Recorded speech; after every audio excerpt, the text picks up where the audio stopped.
mga peeps, muli, eto na naman tayo sa part na to para matuto kayo. Anong sabi ko? Anong sabi ko sa inyo? 'Di ba? Ang sabi ko ay ano ba ang sabi ko? Ano ba 'yan?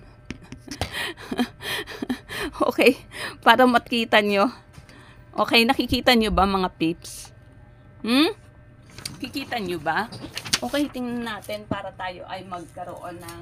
Okay, maganda ba? Okay, maganda, no?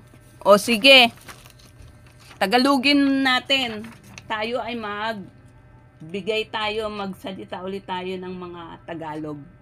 Kayo, ang sabi ko, 5 Tagalog a day makes your English away. O, tandaan nyo yan, ha?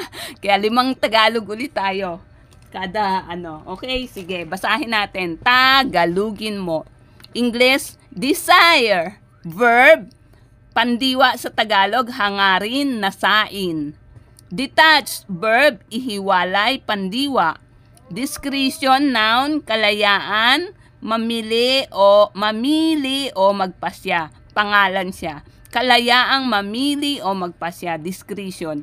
Absurd, adjective, pang-uri, katawa-tawa, illohikal, walang totoong batayan. Okay? Acerbic, adjective, pang-uri, pwede siyang maasim, pwede siyang mapait, or pwede siyang mapakla naman. Okay? Bye-bye.